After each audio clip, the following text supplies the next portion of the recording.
Olá, acho que T não está na tela. Agora foi. Bem, galera, bom dia. Mais um Journal. Hoje com uma amiga que está longe, a TT, Maria Tereza. Ela é aluna de doutorado direto, aluna de medicina pela FIXAI. E hoje ela que vai dar continuidade aqui com o nosso encontro. Tê, vou passar a palavra para você agora.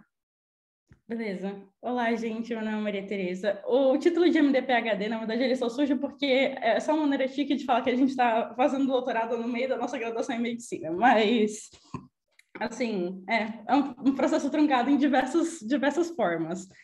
Mas eu acho que tipo, eu queria falar algumas coisas antes.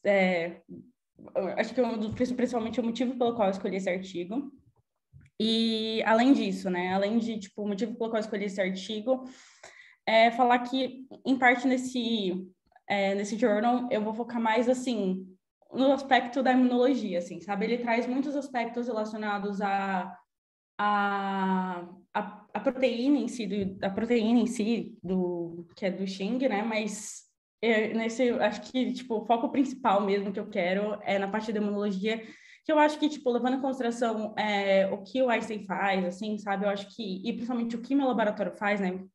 Dando um pouco de história do meu laboratório aqui dentro da Case, é um trabalho que trabalha muito com essa parte de microambiente tumoral e interação entre, tipo, células do sistema imune e o ambiente tumoral. Então, assim, então por isso que eu acho que isso que eu queria focar mais. E essa via é uma via que atualmente eu estou usando no meu doutorado. Não em células T, mas em outro tipo de célula, e por isso que eu acho que eu queria trazer esse artigo. E eu vou... Tem como... Não tem, mas tudo bem. Então, o artigo é esse, né? Mediated Disruption of Calcium Homeostasis, Chronically Activates ER Stress and Primes T-Cell Death. E eu vou começar, na verdade, só trazendo um pouco desse background, assim, de imunologia, porque se fosse eu, tipo, Maria, assistindo o Journal Club, eu sei que, tipo... uma coisa que eu descobri, pelo menos da imunologia, é que, tipo, as pessoas que sabem, elas sabem muito da área delas, mas, tipo assim, das outras áreas, às vezes você acaba se perdendo. E aqui eu trouxe só um painel geral com, tipo, todas as células do sistema imune. E, assim, o que a gente vai focar principalmente é nessa parte, as células linfocíticas. E, no caso, como eu vou falar um pouco desse processo de... eu vou falar em inglês, me perdoe, mas apresentação de antígeno, também vou falar um pouco de macrófago, célula dendrítica e tudo mais. E também relembrando só alguns outros conceitos, né? Esse processo de ativação de células T, ele acontece pelo menos por dois processos, né? Então, você tem uma célula, um APC, né, que pode ser uma célula dendrítica, e ela vai apresentar através de MHC, no caso de células CD4, um MHC de classe 2, e no caso de células CD8, um MHC de classe 1, através do receptor, né, do TCR, e isso vai ser, junto com outras moléculas estimulatórias, como CD80 e CD28, você vai ser responsável por ativar essa célula e também isso associado a outras citocinas, como IL-2, IL-12, enfim, principalmente isso para a parte de célula CD4. E aí, pelo menos assim, em termos de citometria, às vezes você acaba utilizando alguns marcadores de proliferação celular, né? E esses CDs, uma coisa que eu descobri aqui é que eles mudam muito de acordo com a espécie que você está usando. Então, por exemplo, um dos marcadores que a gente pelo menos utiliza muito no nosso laboratório, que é o CD69 e CD25, eles são marcadores que a gente utiliza para avaliar a proliferação celular. Enquanto, quando comparado com seres humanos, a gente tipo, vê que eles utilizam mais CD40L, se eu não me engano, e CD154. E a última coisa que eu vou relembrar aqui é que as fórmulas que você tem de ativar células T, né, tanto assim, isso de modo geral, né, que eu trouxe especificamente no contexto de células CD4, Existem várias formas, né? E a primeira delas é quando você utiliza CD3 e CD28, especificamente, são anticorpos específicos para isso. E você consegue uma ativação celular, só que esse processo é um processo, em muitos aspectos, um pouco mais agressivo para a célula do que comparado com uma ativação mais... uma ativação mais, de fato, uma APC apresentando antígeno para essa célula. E existem uma certa linhagem de camundongo, isso foi uma coisa, acho que pelo menos aqui me impressionou muito, assim, é que existem duas linhagens de camundongo, né, que aqui eles utilizam muito para associar ver esse processo de apresentação de antígenos, que é o OT2, que é um animal que, tipo, a célula CD4 dele, ele conhece especificamente, que eles chamam de ovalbumin. Então, é específica para isso. Então, você pode utilizar, por exemplo, quando você quer, em ambiente de câncer, quando você quer avaliar se essa célula, avaliar esse processo de apresentação, você pode, por exemplo, pegar uma célula de um câncer que expressa especificamente essa proteína, para ver como existe essa interação entre tumor e uma célula do sistema imune. Ou até mesmo, ou você pode utilizar, ao mesmo para uma célula de uma PC, que vai apresentar, e aí você vai ter uma ativação de célula celular. Esse processo, assim, é um pouco mais demorado, né, decisão de fazer cultura de célula e tudo mais, mas ele acaba mimetizando um pouco mais do que eles são, tipo, que acontece na vida real, sabe? E outra coisa, que isso é um off, assim, sabe, que eu também achei muito legal, que a gente está muito acostumado a utilizar sorting para fazer a seleção dessas células, né? Mas uma coisa, pelo menos, que eu vivenciei aqui foi justamente você utilizar seleção utilizando que eles chamam de magnetic beads, que vai justamente selecionar, você pode fazer ou uma seleção para células que você quer ou uma seleção para células que você não quer e você fica com o resto, sabe? Então, enfim, tirando todo esse background de imunologia, que eu ainda estou aprendendo e sofrendo, eu vou passar agora para a Via, que é essa Via que a Ciguese tem. É uma via relativamente recente que está sendo avaliada, e a função dessa via principalmente é garantir a defesa tipo, que eles chamam de host defense, né? A defesa do próprio organismo. E o que ela consiste, né? Então, por exemplo, você tem o DNA de um vírus, um retrovírus ou de uma célula morta, e esse DNA rodando no citoplasma, ele é capaz de ativar outras proteínas, né, que é o CIGS, e isso vai ativar a proteína. O STING, ele em inglês, né, Stimulator of Interferon Genes, e essa proteína, ela está localizada principalmente no retículo endoplasmático, e quando ela transloca depois para o Golgi, ela vai recrutar outras quinases, que é o TBK1, e o TBK1 vai fosforilar tanto o RF3 e vai fosforilar o STING também. E esse RF3, ele em inglês seria Interferon Regulator Factor, e ele vai atuar justamente para a produção de interferons do tipo 1, e o mais conhecido que todos, que geralmente nos estudos eles avaliam, é o interferon beta.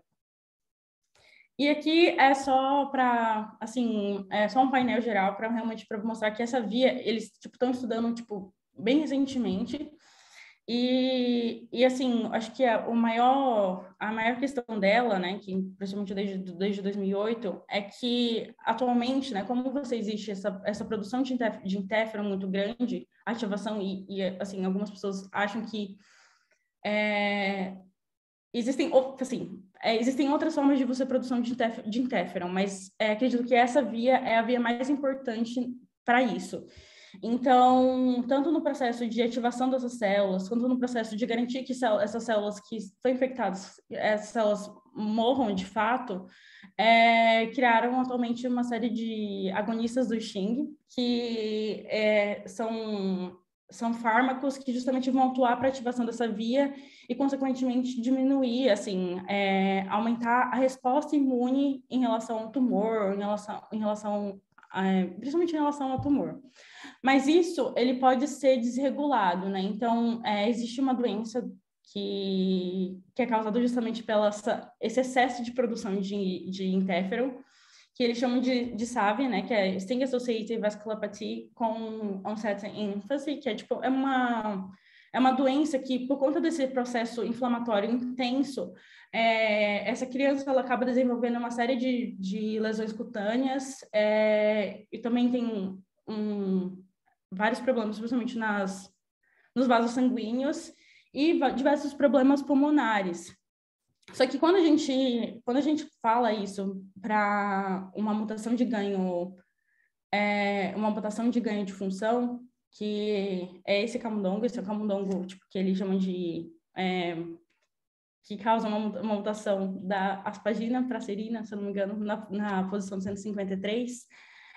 Esse camundongo, o homozigoto, ele acaba morrendo, mas o interessante é que o heterozigoto ele sobrevive e ele apresenta uma série de características que se assemelham muito justamente a doença, né, a SAVI, que é justamente esses problemas pulmonares, essa inflamação pulmonar crônica, com efusão pleural. Esses animais apresentam diversos problemas cutâneos e ele apresenta também uma citopenia de células T, que é muito impactante, principalmente em células TCD8, quando comparado com o camundongo, que é heterozigoto. E assim, do ponto de vista de quando você avalia o timo desses animais, você avalia tipo a funcionalidade, esses animais eles apresentam comparativamente com o animal que é um animal seria o selvagem, né, o animal white type, ele apresenta um timo que ele é reduzido e o interessante é que tipo, isso não afeta os outros compartimentos, Então, as células de origem mieloide, elas não são afetadas por essa mutação. Então, isso é algo que exclusivamente, principalmente de células T. E quando a gente fala principalmente de agonistas do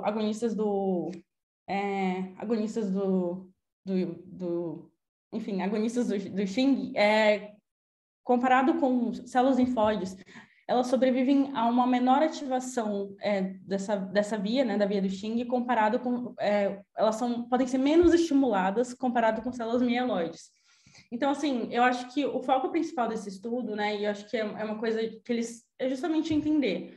Tudo bem, outros estudos, prévios estudos, já caracterizaram que esses animais, eles apresentam uma citopenia muito grande. Mas por qual motivo isso? E por qual mecanismo isso acontece? E existe uma forma que você consegue restaurar esse fenótipo desses animais? Então, acho que tipo, esse estudo, principalmente, ele visou alcançar essas perguntas. Certo. Agora, eu já assim, agora trazendo um pouco mais para essas questões de resultados, né? Eu acho que, inicialmente, ele visa, eles buscam caracterizar por cada um desses peraí. Eles visam caracterizar o que é esse animal, né? Então, assim, a gente já sabe que ele representa uma citopenia, então, em termos, essas células, elas morrem antes. Então, a abordagem inicial deles, que eu achei uma coisa interessante, é que eles avaliaram por Annexin 5 e caspase 3, para ver se existia, de fato, uma maior porcentagem de morte, de morte celular dos camundongos que têm essa mutação de ganho de função, comparado com o camundongo que era o camundongo selvagem, né, que é o camundongo que seria saudável. E quando a gente observa, de fato, existe uma maior... no compartimento geral de células T, existe uma maior ativação de Annexin 5, de caspase, e também de CD4 e CD8, comparado com camundongo, que ele é selvagem. Gente, meu computador tá acabando a bateria, só um minutinho.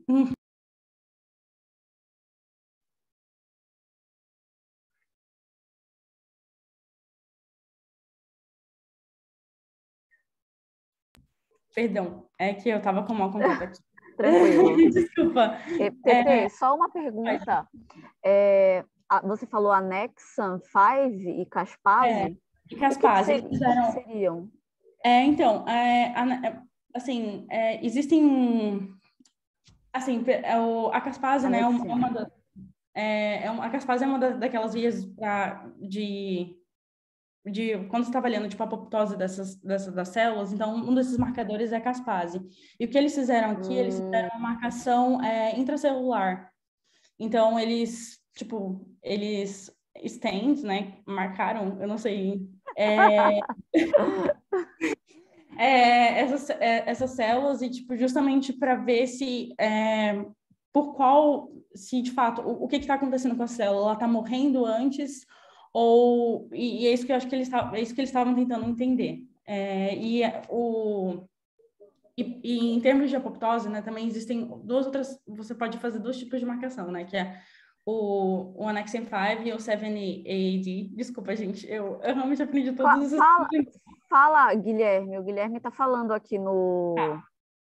Ele está falando pode falar. No chat. Não, como eu trabalho um pouquinho com isso, acho que eu posso dar uma ajudinha aí. Mas, primeiro de tudo, eles marcaram Caspase 3 clivada?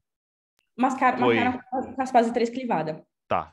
Assim, a caspase 3 é a molécula efetora da apoptose na via extrínseca. Então, quando você tem um agonista de morte, assim, que nem o agonista de Sting, e você tem uma sinalização extracelular falando para a célula, ó, vai para apoptose, morre, o que vai acontecer vai ter uma cascata ali, envolvendo várias caspases, inclusive caspase 8 e tudo mais, que vai chegar na caspase 3. Então, muita gente acaba medindo só caspase 8, só que a caspase 8 por si só pode significar também uma ativação de NF-κB ou de vias pró-sobrevivência. Então, não leva para morte. Então, o ideal é realmente olhar para a caspase 3. Morte, né? E assim, clivou caspase 3, ela está cortando coisa lá dentro, está picotando e como fala? Característico da apoptose mesmo. E aí a anexina marca, na verdade, na apoptose, como você tem uma inversão da membrana, a anexina 5 ela acaba marcando por fora. Então você sabe que aquela célula está em apoptose. Entendi. E por que é clivada, que você perguntou? Porque, não sei, você poder desculpar. Por que é clivada? Porque não era 5, 3... Qual a diferença? A caspase 3, ela tem uma forma dela lá, que é como ela fica com expressão constitutiva dentro da célula, né? Lá no... fazendo, né? Boiando por lá. Quando você vai ativar ela, você acaba clivando ela, que é exatamente nessa clivagem da caspase 3 que você libera o sítio ativo dela. E aí esse sítio ativo é onde ela vai ligar em vários pedaços para começar a fazer a célula entrar em processo de apoptose. Que dela começa a formar os corpos apoptóticos, ela começa a se empacotar toda, né? Aquele fenótipo de apoptose para, tipo, ter o imunoclearance ali da área. Entendi. Carol, você levantou a mão? Carolzinha Sim, fiquei com uma dúvida sobre a caspase, se foi essa caspase 3 clivada, só que vocês quantificaram ou exploraram. E a questão da caspase, eu queria saber, isso é mais uma questão de curiosidade mesmo, na questão de consistência de dado. Então, no gráfico A, vocês mediram isso por citometria, e no gráfico B, por Western blot. Então, eu queria saber se o resultado foi... qual foi mais consistente, se não teve diferença, e quais foram as caspases que vocês quantificaram por citometria e por Western blot? Só foi essa mesmo? Então, a abordagem inicial realmente foi só avaliar, eles não chegaram a avaliar outras caspases. Eu acho que justamente por ser algo preliminar antes de eles abordarem outros aspectos desse estudo. E eu esqueci qual foi a outra pergunta. Desculpa. Se a consistência dos dados foi muito diferente na citometria, porque em A, no gráfico A, vocês avaliaram por citometria, foi isso, né? Foi isso, foi por citometria. E em B foi por Western blot. Então, isso. se a consistência dos dados foi diferente, se vocês perceberam alguma diferença, se tem alguma das técnicas que responde melhor ou que avalia melhor a questão da caspase. Entendi. Opa, peraí. Ai, desculpa, perdão, gente. Imagina. Peraí, eu vou ter que voltar.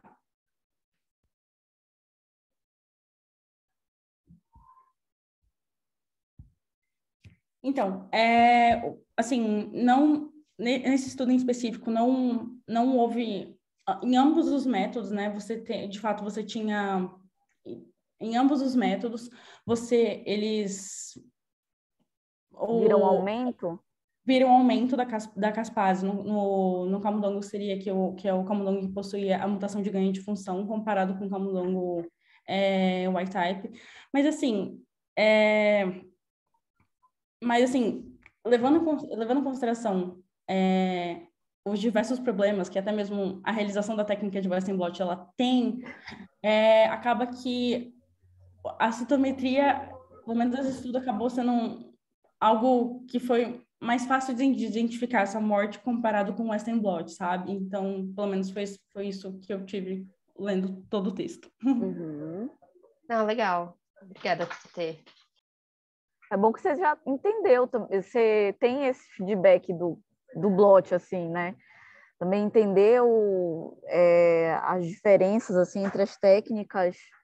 É importante, sei lá, assim, o que vocês acham? A parte de citometria, será que daria diferença? Minha única dúvida é, por exemplo, assim, a questão que me parece, né? Olhando os resultados, é que na citometria você consegue distinguir cada população de interesse e verificar a expressão da caspase. Diferente da figura B, onde você sai do Pante, ou seja, você vai sair de tudo, né? Você não consegue separar, então vai estar tudo misturado, CD3, CD4 e CD8, é isso, TT? É isso, mas eu acho que, tipo, também parte, talvez foi por uma questão de escolha mesmo deles, assim, sabe?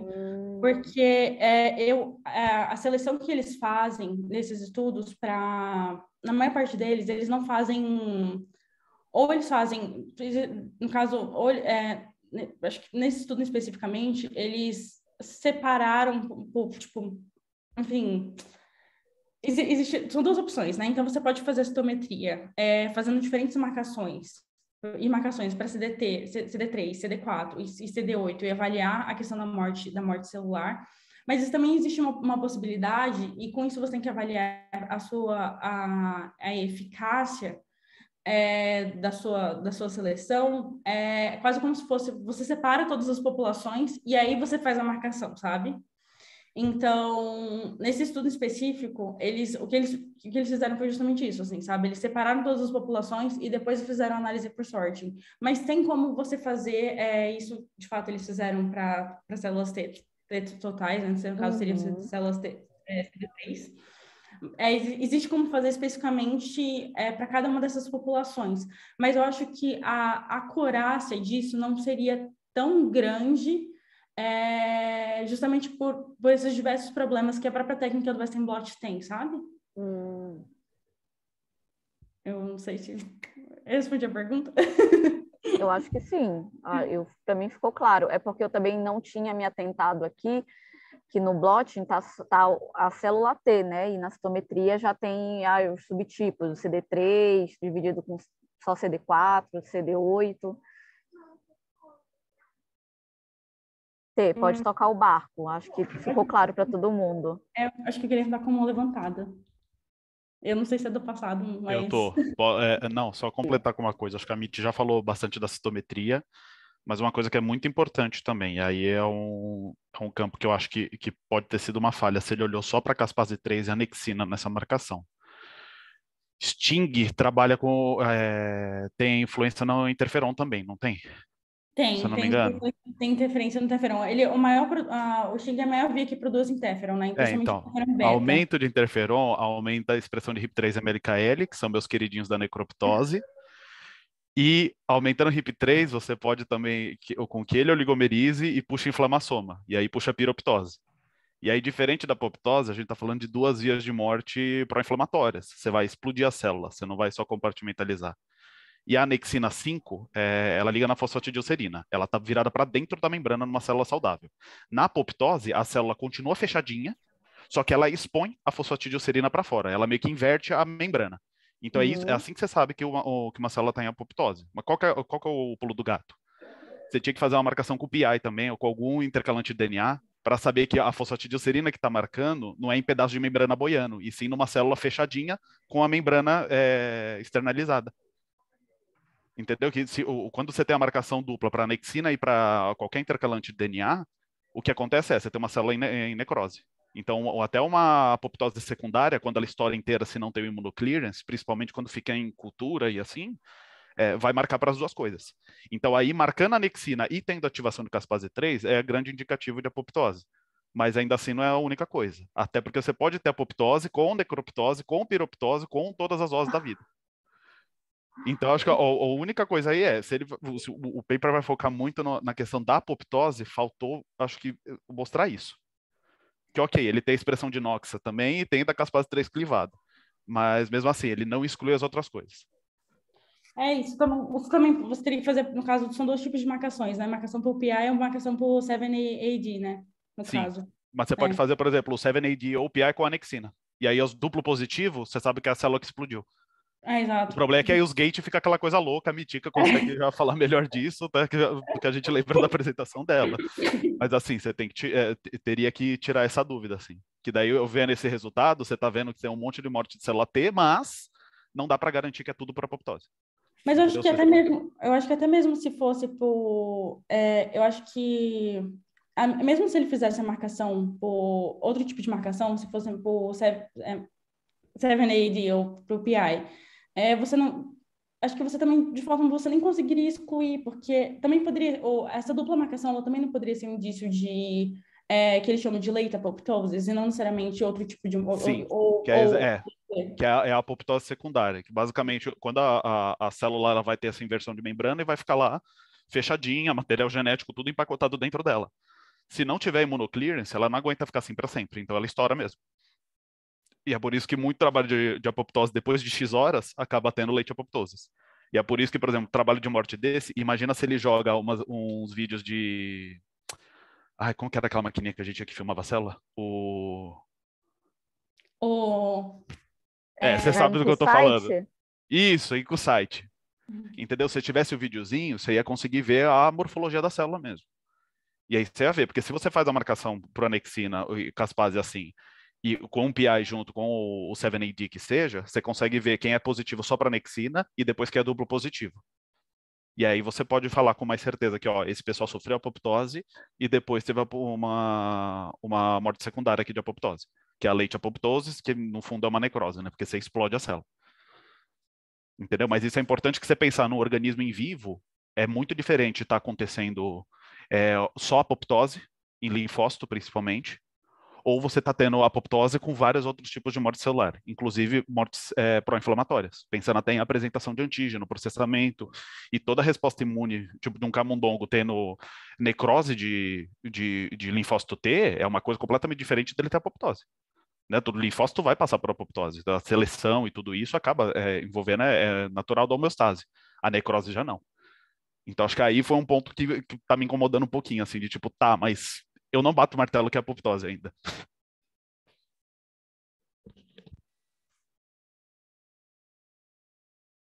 Eu acho que a Carol quer falar, não quer? Mitica tá de mão levantada.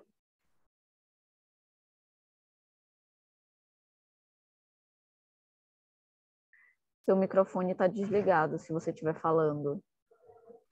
Oi. Esse artigo tem a ver com o trabalho que você vai desenvolver aí, é isso? Tem um pouquinho, mas não, então tá. não necessariamente. Só para saber, para a gente não se estender muito, assim, nos comentários, assim, né? Não, mas tipo, isso aqui, enfim, é um outro tipo de célula, mas, assim, tem um pouco a ver. Tá. Acho que o que o Guilherme falou realmente são considerações que têm que ser levadas em conta. Talvez o que o Gui falou mesmo, essa questão de você marcar com anexina 5 e IPI, né? É muito bom, porque vai te dar um overview geral de como está a sua célula, porque com esses dois marcadores, pela expressão deles, você já consegue fazer essa diferenciação que o Gui está falando. Eu nunca marquei caspase junto com anexina 5 e IPI. Então, eu não sei te dizer se isso funcionaria ou não.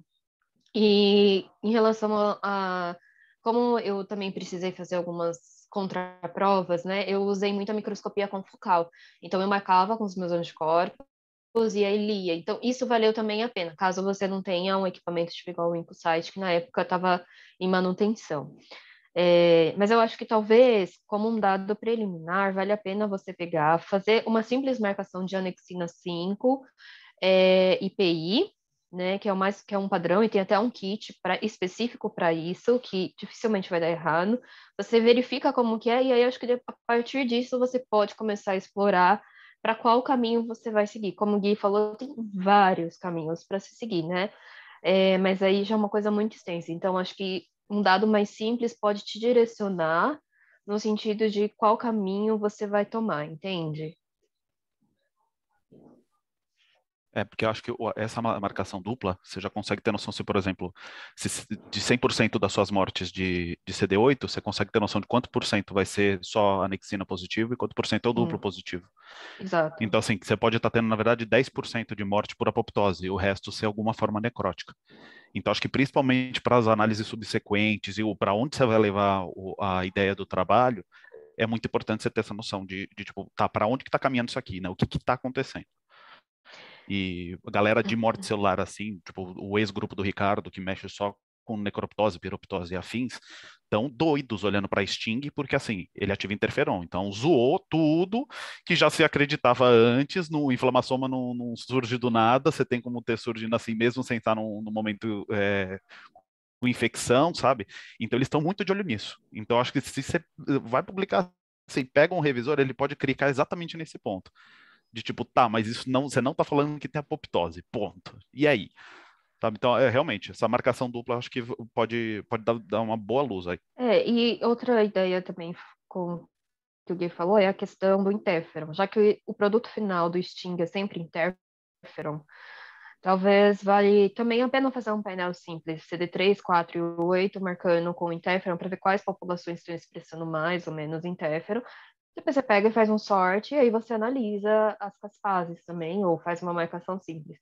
É uma possibilidade. Mas como você tem a possibilidade de fazer sorting aí, e eu não sei como que é a expressão de CD4 e CD8 nesses camundongos, enfim, a quantidade, se é ou não representativo para fazer um sorting, eu tentaria padronizar um sorting para depois fazer essas análises. Eu acho que vai ficar muito mais enriquecido a sua tese nesse aspecto, ou da sua população de interesse que você se propõe a fazer na sua tese. Então, acho que é um caminho. O Max, eu também já usei ele, e eu acho que dependendo do seu objetivo, vai funcionar, mas existe um processo de contaminação diferente do sorting que te permite fazer com um grau de pureza de 99%, diferente do Max. Então, acho que são técnicas diferentes que têm o mesmo objetivo, mas que tem que casar com o objetivo final do seu projeto. Enfim, é isso. Tá desligado. Pode, Cássia? Ia falar que estava desligado o teu microfone. Tá. Não, mas é isso. Mas obrigada, gente. Eu vou só continuar aqui os próximos slides, porque tem muitas coisas ainda para falar. Pode continuar, Tê. Vamos lá. E em termos de proliferação celular, eles também fizeram marcação com CD de 69, e o que eles observaram justamente que existia uma menor proliferação dessas células, essas células, elas não... Desculpa. Eles estimularam essas células com CD3 e CD28, e depois dessas estimulações, e como eu disse no passado, a estimulação com CD3 e CD28 é uma estimulação muito forte. Mas enquanto as células do camundongo selvagem, elas conseguiam se proliferar, as células do camundongo que justamente do camundongo que é o gain of function que possui a mutação de ganho de função, elas não conseguiam se proliferar. E mais interessante é que quando eles olhavam, principalmente no compartimento de células no compartimento de células células T naive, você tinha justamente uma menor população dessas células que eram naives comparados com as células que tinham as células do camundongo que tinha essa mutação. Isso é interessante porque, assim, de certa forma, você consegue ativar essa célula tá, só que quando você ativa, você acaba diminuindo a proliferação dessa célula, enfim, diminuindo a proliferação dessa célula e justamente também, além de diminuir a proliferação dessa célula, você estava possivelmente induzindo caminhos de morte celular. E agora entra a outra parte, que é justamente, eu acho que o principal, o foco, o que justamente o que ele quer trazer, né, a hipótese principal dele nesse estudo, é que a associação da via do Sting associada com a via da ativação pelo TCR, ela pode causar um estresse do retículo endoplasmático. E isso acontece principalmente porque eles chamam de unfolded protein response, porque essas células, as proteínas, né, como elas estão mal conformadas, isso acaba acarretando num estresse do retículo endoplasmático muito grande, um estresse do retículo endoplasmático. E isso é uma coisa que acontece principalmente no compartimento de células T, mas quando a gente olha para as células mieloides, isso não acontece. E até mesmo quando você avalia proteínas que estão relacionadas com essa Unfolded Protein Response, né, que é a BIP e a SHOP, você apresenta uma expressão proteica dessas células, enquanto comparado com o camundongo, diferente do camundongo wild type. E isso, de certa forma, eles tentam reverter isso através de drogas que elas inibem isso, né? Ambos é só PBS regular, isso com camundongo wild type, e isso aqui com camundongo que tem ganho de função. E o que a gente consegue justamente observar é que quando você trata esse camundongo com essas drogas que inibem esse estresse do retículo endoplasmático, você consegue, isso de fato, de inibir o estresse do retículo endoplasmático, você consegue, de certa forma, reduzir esse estresse e reduzir essa resposta, né? Esse unfolded protein response.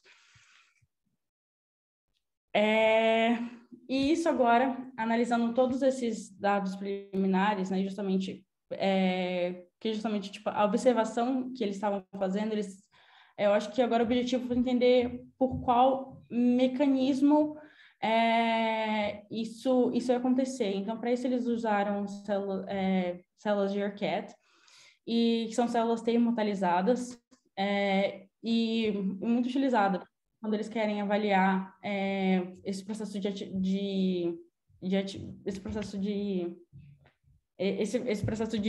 ativação, a TCR e tudo mais. E para isso eles transfectaram essas células utilizando um antivírus. E com essa mutação N154S é muito parecida com a 153, mas no camundongo eles usam mais a NS153, e quando eles falam para humano, né, justamente para mimetizar aquilo que acontece com os pacientes que têm essa doença, eles usam muito a NS153S. E eles estimularam todas essas células, isso eles avaliaram, eles estimularam todas essas células, eles avaliaram essas células tanto quando estimuladas, tanto com um MOC, né, e com um PMA. O PMA, se eu não me engano, eu confundo os dois, sempre os dois. Vai ser que um deles é responsável por causar esse influxo de cálcio muito grande nas células, que vai levar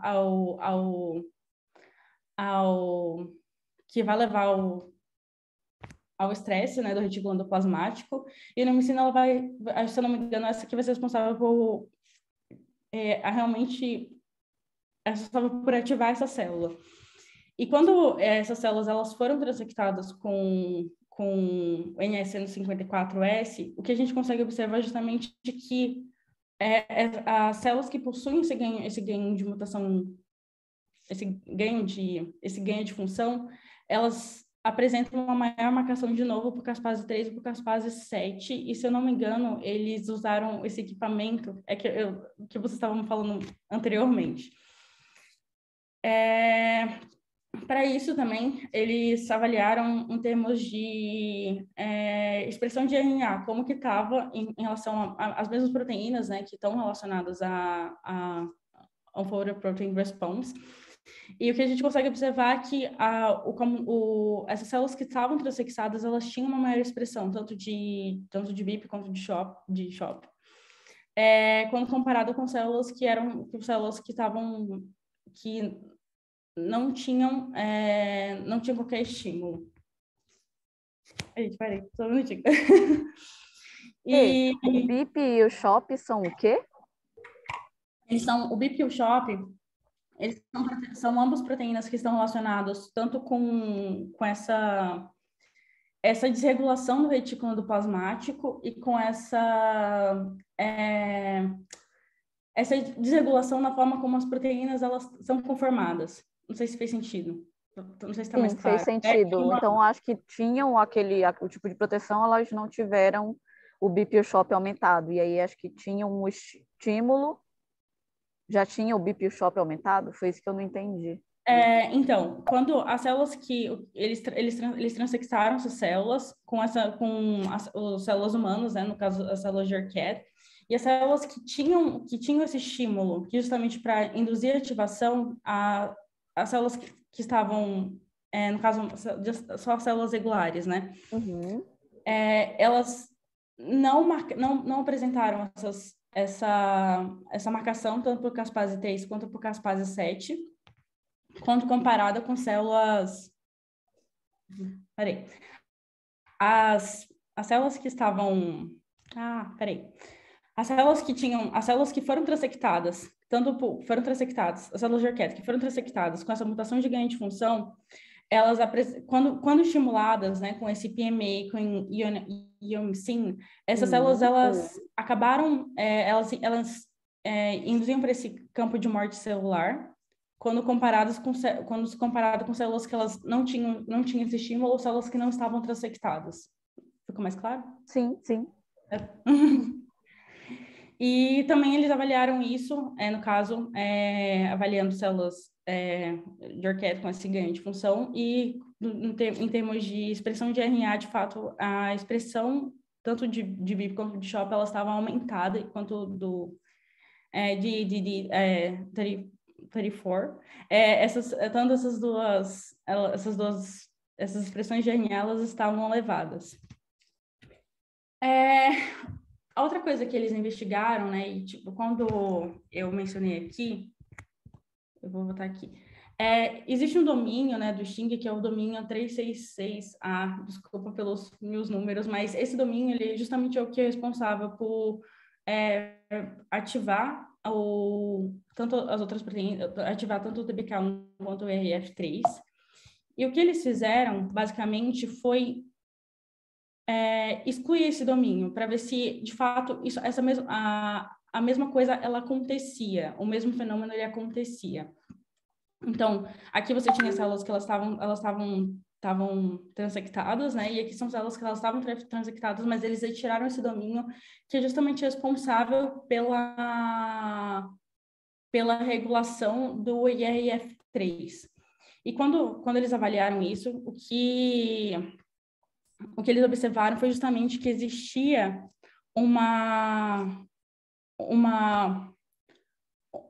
que isso não diferia muito entre esses dois grupos, indicando que possivelmente isso era independente a essa remodulação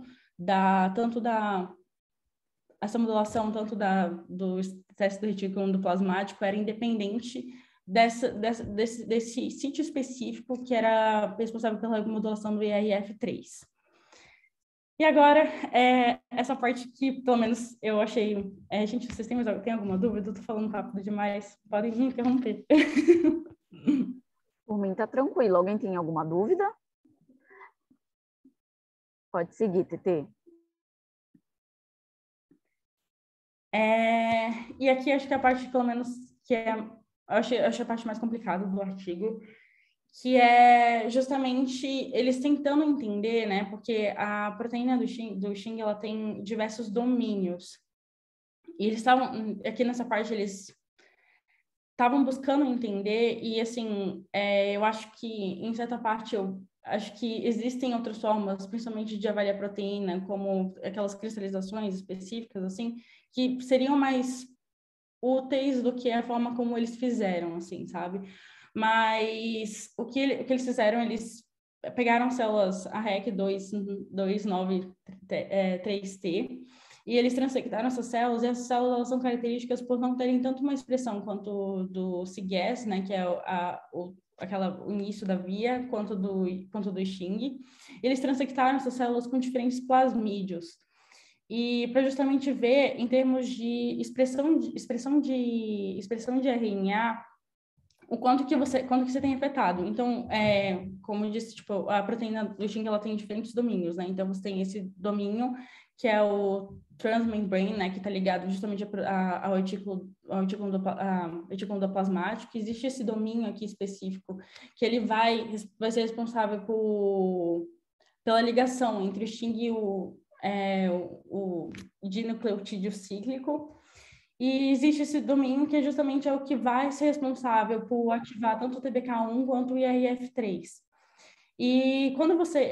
e assim, eu não vou estender por todos esses gráficos, mas assim, eu acho que principalmente por esse ponto aqui específico, quando você tem, que eu acho que pelo menos era o mais didático, quando você tem toda a proteína intacta, né? Então, você vai ter uma produção de interferon e você vai ter a ativação de genes que estão relacionados com esse unfolded protein response. Quando você tira sempre qualquer um desses dois domínios, no caso, eles transectaram, não tirar, mas assim, eles transectaram essas células com diferentes plasmídios, você basicamente, acaba não tendo nenhuma dessas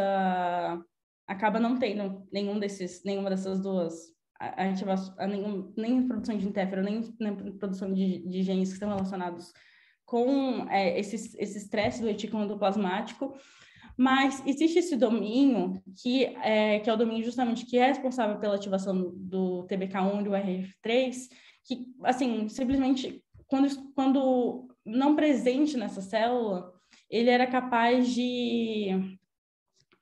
mesmo assim, você não conseguia ter a produção de interferon, mas você conseguia ter a ativação de genes que estavam relacionados a esse estresse.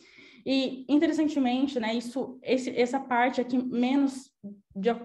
em diferentes espécies, né, é a parte que está menos conservada entre essas diferentes espécies, enquanto os outros domínios, né, principalmente esse domínio que posteriormente eles vão classificar como possível domínio do unfolded protein response, eles são altamente conservados entre as espécies. Então,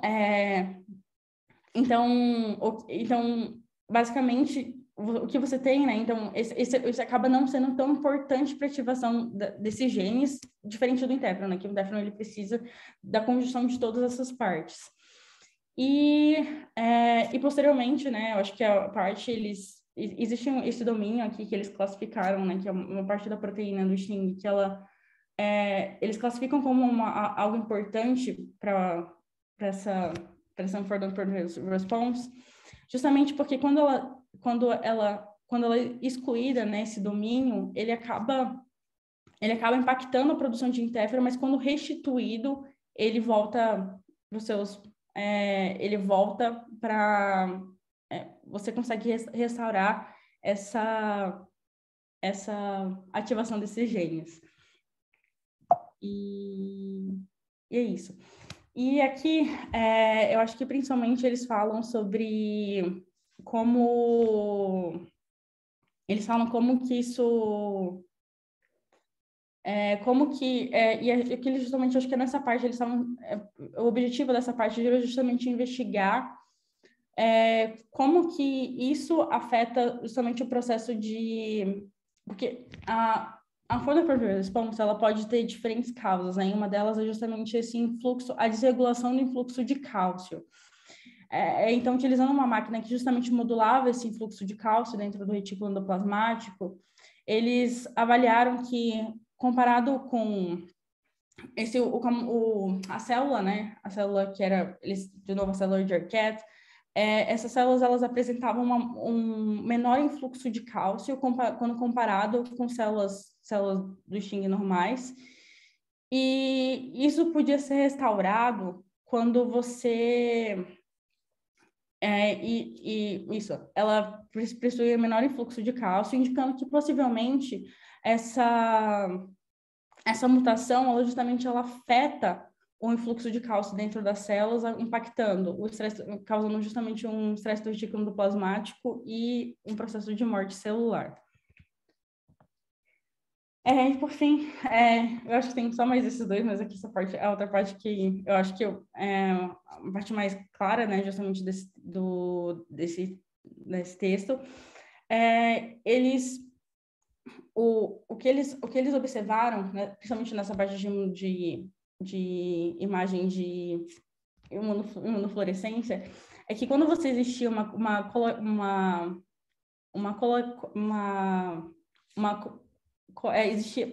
as células que estavam transectadas, né, com essa mutação de ganho de função, elas se localizavam, mas quando elas se localizavam, elas não estavam na mesma região que do retículo endoplasmático, enquanto a proteína, no caso do Sting normal, ela se localizava justamente no retículo endoplasmático, então existia uma colocalização. E quando essas células você conseguia restaurar isso quando você tirava justamente o domínio que estava relacionado com a mutação que estava justamente que ativava tanto o IRF3 e o TBK1. E agora essa parte principal desse estudo foi justamente tipo como você conseguia restaurar esse fenótipo, né? E o que eles cruzaram, né? E a questão principal dos animais é que os animais que eles são nocaute, tanto para os receptores do TCR, né? Eles são os animais que eles apresentam uma citopenia muito grande. Então, o que eles cruzaram, né? Então, eles cruzaram com o animal, essa mutação que tem animal que tem um ganho de função, com o animal que é o OT1. E esse animal que é o OT1, ele apresenta, eles conseguem, a célula CD8 deles, ele só consegue reconhecer que é o ovalbumin. Então, o limite, né, o limite, acaba que o limite para ativação desse receptor acaba sendo bem menor. Então, são animais que, em muitos casos, eles são imunocomprometidos. Então, nessa parte que eles tentaram restaurar o fenótipo desses animais. Então, eles observaram que quando você conseguia cruzar um animal, que era esse animal de ganho de função, você conseguia restaurar a parte da doença pulmonar desses animais, indicando que possivelmente essa mutação ela estava relacionada a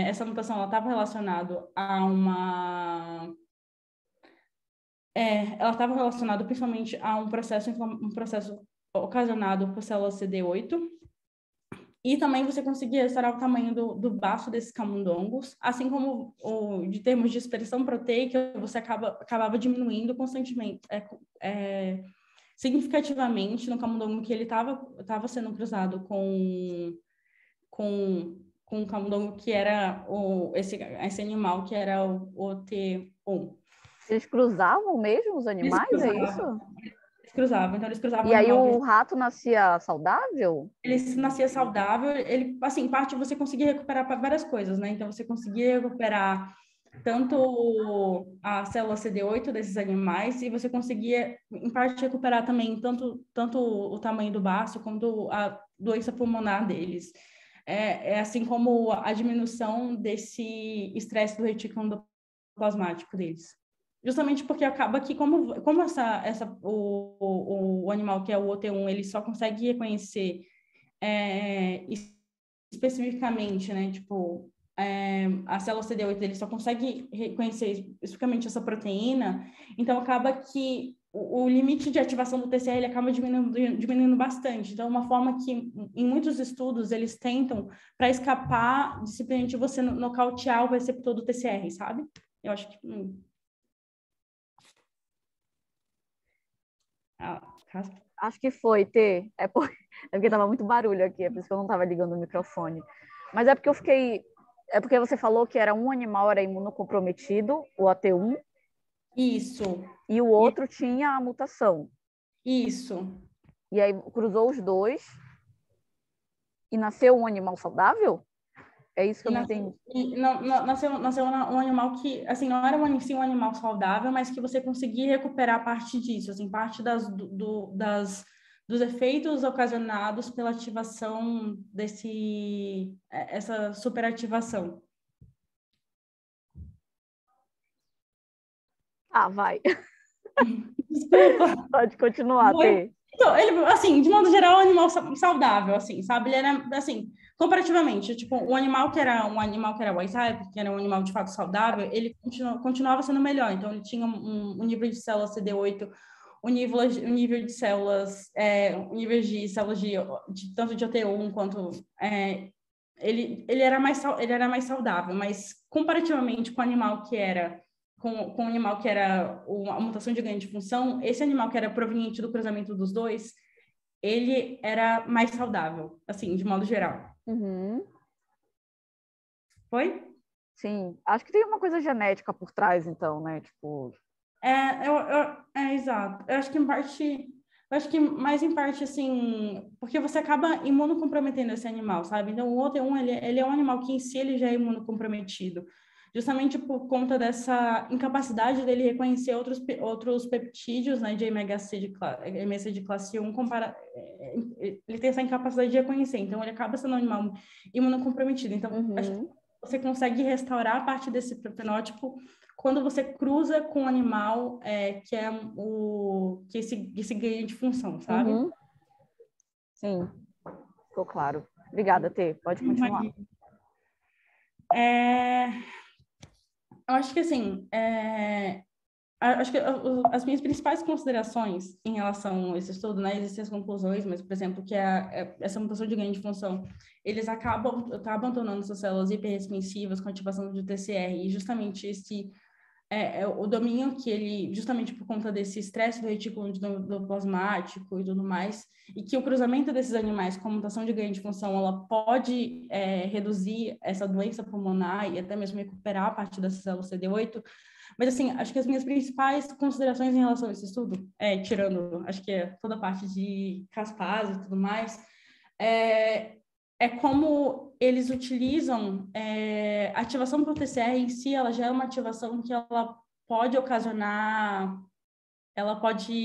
ativação pro TCR é uma coisa que pode ocasionar, sim, já um estresse muito grande para a célula. Então, talvez utilizando outros modelos que você consiga ser um modelo mais saudável, assim, de ativação, essa questão fica principal você tem o mesmo efeito ou não, sabe? Então, é isso. Essa aqui é só um negócio, eu espero que vocês não tenham morrido. E é isso, gente. Eu queria agradecer ao Aicinha Case pela ajuda, agradecer os meus 2 orientadores, que eu tenho 2 orientadores, sabe? Os meus membros do comitê, que eu tenho os membros, tipo, eu tô fazendo quase uma qualificação aqui, mas enfim. Enfim, meus membros do laboratório atuais, dentro aqui da Case, e a família e amigos. É isso.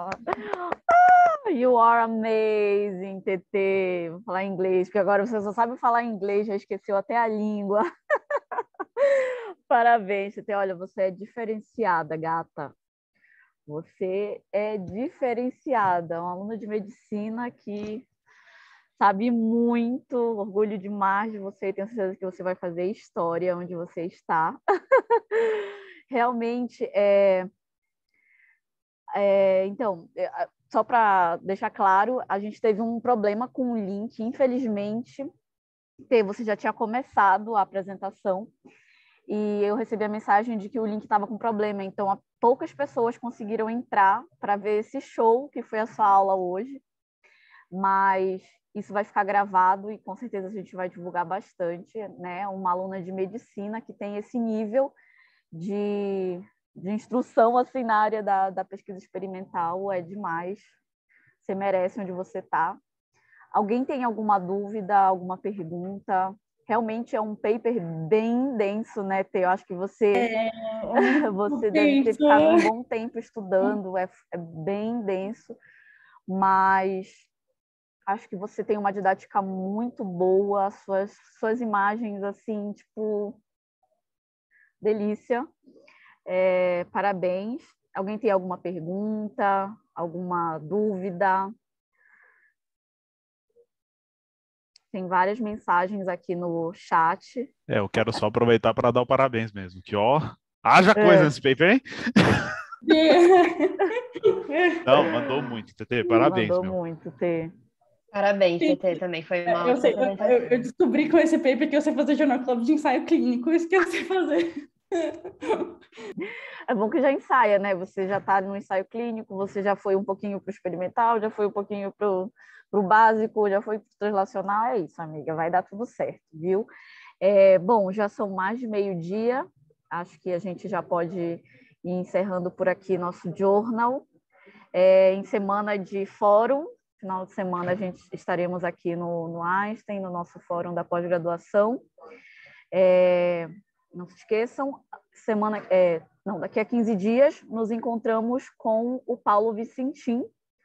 Então, Paulo não está aqui, mas Paulo, prepare seu paper. E é isso, galera. Meu muito obrigada. Até o próximo journal. Tchau, gente. Até. Valeu, pessoal. Tchau, tchau. Lembrando também, quem não mandou o pôster, faltam 12 horas. É isso.